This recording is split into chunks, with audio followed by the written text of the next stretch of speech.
November 16th, 2023 marked the 5th time in my life that I almost died. So how did I get here? Let's start from the beginning. What is up, you guys? It's me, SEC. Thank you guys so much for joining me today. I feel so incredibly blessed to be able to share with y'all my story as well as just to be here. So let's go all the way back to the beginning. Growing up, I had a huge love for motorcycles. My brother got a motorcycle from our grandparents when he was younger, and if you know anything about him, he does not enjoy that type of recreation, but the little sister that I am said, he's doing it, I want to do it. And I absolutely fell in love with motorcycles. I mean, I had this yellow crotch rocket that was supposed to be my brother's, and I rode it all the time until I could no longer ride it and we had to get rid of it. But from that moment in time up until now, I have always just been so fascinated with them and just had a love and a interest in them. So the motorcycle jackets and all of that were tried on and worn by me throughout my life. So because of that, I did my digging, I did my typical research that is in fashion for my lifestyle, and I recognized that you could get your driver's license, your motorcycle license at 14. Well, 14 rolled around and I begged my parents, like, please let me get a license so that I can get a motorcycle. And they're like, you have nowhere you have to be. Like, there is no reason that you cannot just get in the car with us if you need to go anywhere. Like, you have no obligations in life right now. And I'm like, oh man, okay. But that didn't stop. It never stopped. Come around to age 15 and I started dual enrollment classes, and I was like, hey, you remember when you said I didn't have any responsibilities or anything I had to be at? Well, I do now. And you don't want to try and figure out a car schedule for me to get to and from school. So like, can I get my motorcycle license? And by the grace of God, they were willing and accepting of me to do that. So I went and took my test and eventually passed. And then I went and we got a motorcycle. And so this was my very first motorcycle here. And I loved it. It was great, but it was electric, and it was a Piaggio scooter more so, and it looked like a motorcycle, and that's why I liked it, because I could still have control over it with my 15-year-old abilities, but have that kind of look. And I was able to drive it back to college classes and all that fun stuff. And then I was like, I was talking to my dad, I was like, I kind of want to go upgrade here soon. And so when I was in Alaska, before I officially flew out, but I was in Georgia during like the 3-day quarantine we had because of our missed flight. If you've not seen that video, I'll put a little link up there. But while I was in Georgia waiting to go to Alaska, my dad sent me a picture of this beautiful red Vespa. And Vespas just, they're so beautiful, and I loved it. And he was like, so this one's on sale, because he was taking my scooter at the time to get serviced. And so he was like, this one's on sale, and like they're willing to do a trade out with a little extra on top, and like, do you want to do this? And I was like, yes, absolutely, I want to do that. And so then I spent 2.5 months where I couldn't get it, but as soon as I got back, I got to behold this beautiful machinery, and I fell in love. It had a little bit more power to it, and just the looks were immaculate, and I fell in love with it. And so I drove it around the house, and just around, like when I was coming in home from college, I'd ride it around, do all that fun stuff. And then come time to graduate college, I decided, hey, I'm gonna carry this to Birmingham with me, and I'm gonna use this as my errand vehicle. Like, I'm not a huge driver, but I love riding my motorcycle, so I'm gonna use this as my errand vehicle and go ahead and bring it with me. And so when I moved into my apartment, my like the apartment head said, like, yeah, it's fine. You can park it under the awning if you would like. And I was like, thank you so much for that. So I was on the first, like I was on the walk-up unit, and mine was the very first apartment. And so our apartments are not handicap friendly in the sense that they don't have any ramps. And so you kind of, if I was gonna put the motorcycle under the awning by my door, I had to kind of pop the curb. And for the first couple times, it was great. I was popping the curb, and it was fine. But then, November 16th, 2023, I'm running errands. The next day, I'm gonna have to go to work. And I'm just trying to get some errands built in before I have to go back. And so it was so funny because I had parked in the Hobby Lobby parking lot, and this guy came up to me, and I was kind of like, why are you trying to talk to me? And he came up to me and was like, hey, nice motorcycle. Like, I used to have one, but I would never park it in the parking lot because I would be so scared of someone hitting me. And I was like, that's a funny thought. Like, I would be more scared of someone like trying to do something with it if it were up on the curb. And I was like, what would happen if I lost this? Like, what would I do? Or like, that thought ran through my mind, but it was just like a passing thought of like, oh, that would stink to have that wrecked. Like, I'm glad it's not, and I just went about my errands. And then I was coming home, and one of my neighbors had made me like this little ramp on thing from a piece of wood that I could kind of help pop the curb a little bit better. And this particular day, I had popped the front curb, or the front wheel of my motorcycle, and then on the back curb, I started to spin out.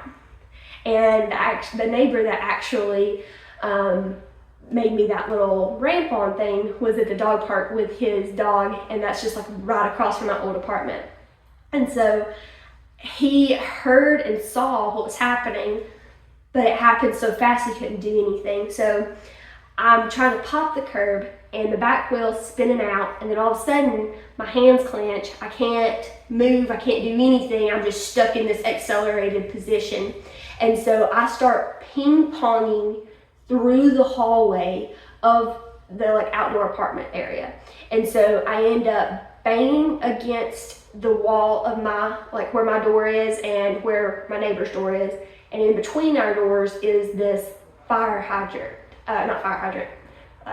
extinguisher, and the box that like keeps it up on the wall. My head bangs up against it, I bang up against the rail and just begin ping-ponging. And then the whole time I'm like, I can't, my hands are stuck. My hands are just stuck on the handlebars. I can't move them to get to the brakes, anything like that. So I'm in this accelerated position, like, am I ever gonna stop? And all of a sudden, I'm going through the metal railing of my apartment building. And like I said earlier, like I'm on the walk up, but my apartments were built on a hill. They're built on a cliff. And so there's a bottom unit from my from the ground level. And so I end up going through the metal railing. What turns out to find out later is my motorcycle drops off of me, falls onto one of the AC units and bounces, while I drop onto my right side and then bounce onto my left, and the motorcycle ends up right beside of me. The entire time I'm processing, like, is this really happening? What is going on? I vividly remember like thinking as I'm going through the rails, this is like the stunts at Hollywood Studios in Disney. Like, I'm one of those people, except I'm not trained to do this. And that's all I could think of. There's just the most random thought possible, I know. But then I land, and there's just like this amount of like, what just happened? Like, did that really happen? Can I move? Am I alive? Like, it's about 10 to 15 foot drop from that going a good 20 to 25 miles an hour because it just would not, I couldn't catch the brakes. And so like that amount of momentum could have absolutely killed me. So I'm like, I start screaming at the top of my lungs because I'm like, I can't move. I don't know. I couldn't move my body. I was like, am I paralyzed? Is this the way the rest of my life is going to be? Am I fully paralyzed? And one of my neighbors heard and started calling 911, and then the neighbor from the dog park started coming, and he stayed with me the entire time. But then during this period, I'm just like trying to keep comparing. I'm trying to figure out I cannot believe this happened. Like, it was just one of those things that like you don't expect to happen. And the grace of God, the provision of God was so abundantly clear as like to everyone that experienced this with me, because the way that the motorcycle fell, if it had fallen just an inch or 2 inches closer, it would have fallen on top of me. If I had fallen to the left or to the right, I would have banged my head onto these two boulders. I fell in between two boulders, and either one would have cracked my skull open. My helmet stayed on the entire time, so it prevented any kind of concussion or anything like that from occurring. And the only damage that occurred was like obviously just like trauma to your body just from the adrenaline and everything like that. I had my shoulder got dislocated, which this is the same arm that my collarbone got broken when I fell down a mountain. And so the pain felt very similar, and so I was like, I think I broke my collarbone. Once the EMS people got there, I was like, I think I broke it. And they're like, we'll just stabilize it for now and get you to the hospital. And so other than that, and some burns and some cuts and scrapes, like that's it. Like just imagine that, like that is the Lord.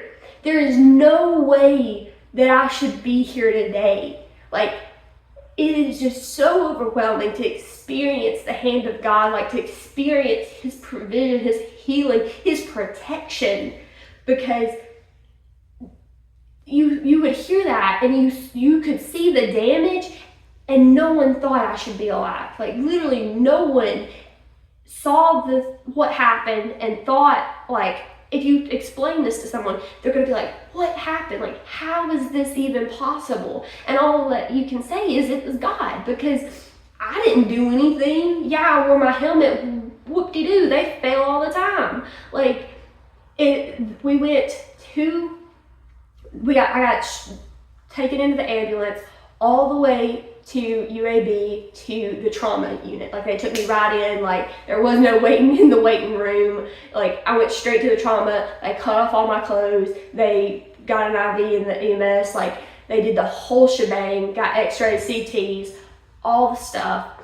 And the whole time I'm just like praising the Lord that like I'm even able to think, that I'm not like completely brain dead, or that I'm not completely paralyzed, because at this point some of the trauma had wore off to where I could like feel my body, and my arm was in incredible pain, but they finally set it. And this whole time my mom and dad are like rushing here, and they thought like I had just fallen over in the parking lot, not that I had dropped 15 feet from my balcony. Like that those two pieces didn't click until they saw me in the ER saying like, oh my goodness.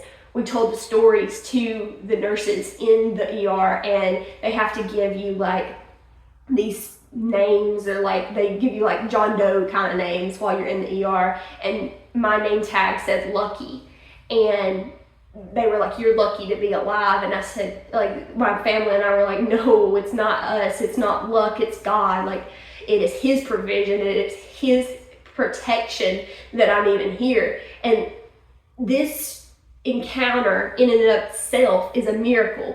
Like, the fact that I'm here is a miracle. But add that onto the fact that 4 other times I could have died. Like, time before this, I fell down a mountain and broke my collarbone, but could have easily broken my neck. Before that, I had been given a 2% chance of living due to a rare form of childhood cancer. Before that, I had 3 bullet holes above my head that could have easily gone through one more sheet of sheetrock and come straight to me. And before that, I could have been overdosed on epidural. Like, that's 5 times. 5 times. That is so mind-boggling to anyone that thinks that there's not a God. Literally, just like, my life is living proof. Like, how people ask me, like, how do you know that God is real? Like, how can you believe that? I can't not believe that. I can't not look at what has been done in my life and the lives of others to see that God is real. He's active. He's alive. He is working and moving just like he did in the Old Testament. He's not a God of the past. He's not a God of the, like, only in the Old Testament or only in the New Testament. He's the God of the now. He's the God of the present. He's God of the future. He is everything. And I can't not believe in him. I can't not serve him because I'm living proof that he's real. I've experienced his power. I've experienced his love. I've experienced his protection. I've experienced his healing. You can look at the photos of when I first got injured, like all these burns and all this, and like you slowly see to where now they're just scars, and some of them are not even there anymore. Like, that is the God I serve. And yes, we have great advances in medical technology and in driving safety and all of this stuff, but like, statistically, what happened, the fact that I am being able to film this and to coherently film this, like, that is the provision of the Lord, and only that. And so we get back from the ER and begin the long journey of recovery, but my dad went to go get the motorcycle to see like what the wreckage was. It looked like it was perfect. It looked undamaged, except for like the windshield was cracked. And he gets one of my neighbor's dads to help move this up to their trailer and carry it to the shop.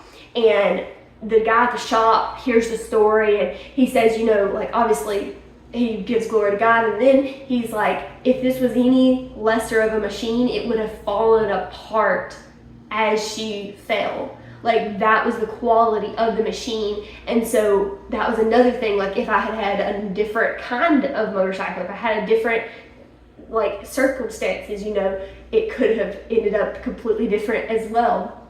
So it's just a testament of his love and his faithfulness. God is just continually showing up in my life. And because of that, and because I just have been given this desire and this love for art, I had my dad, he had gotten some of the wreckage and he had brought it in, like, unbeknownst to us until like we went in later and saw what he had brought in. And so like there was this light, like the ring that goes around the headlight. He had kept that, and he kept some pieces of the windshield and just certain pieces like that, and my helmet, of course, and all that. So because of that, I decided, like, the Lord just placed it on my heart, do what you love to do and create something from this. Like, show that there's beauty from the wreckage, that there can be new life despite the brokenness, despite the pain that you're in right now. Like, there's, beauty at the end of the tunnel kind of thing. And so I'm going to show you that right now and show you kind of what he has allowed me to make from some of the pieces of my wreck. So here's the piece. It sort of looks like a chandelier. So this piece right here is from the helmet strap, and then this big metal piece is the part that I was talking about that was from the headlight. And then I just bought some chains to go with it, and then this is part of the windshield. It has some cracks through it, and then this was from my face guard from the helmet. And then a few more pieces of the windshield, and here I've just painted on this drawing, and it looks kind of like the hand of God coming to reach out for this girl. And then similarly, we have this one that is like the hand of God holding out and like catching her, and that's kind of just how I felt through this experience, because if it wasn't for his protection, provision, like I wouldn't be here. If it wasn't for him catching me and like him protecting me from the fall, then I probably wouldn't be here. And then on the back side, we just have a few more of those pieces from the windshield and from the helmet. But it just comes together as sort of just like this chandelier and just a reminder of his provision and of his protection. I just want you to be reminded today that God is alive and active, and he desires to be known and know you and to just be in a relationship with you. He desires to just show you his abounding love and mercy. I hope that today you've been encouraged by my story and to be able to recognize that the God of the Bible is still the God of today, that even though we live in a world that is broken, we serve a God who heals the broken, that heals and protects those that are hurting. And we, if anything, know that we are hurting. We can recognize in the world that there are broken people, that we are in need of a healer, we are in need of a Savior, and the only true answer is Jesus. He can turn your brokenness into beauty. He can turn art from the wreckage, and my life is living proof of that. I'm so blessed and so honored that I've gotten to share this story with y'all, and I hope you've been encouraged. If you have, then don't forget to hit the like button down below. If you are interested in seeing a video similar to this, YouTube thinks you will like this one. And if you have a desire to see more of my videos, then don't forget to subscribe up here. But I hope you guys enjoyed this video, and I'll see you guys in the next one. Bye.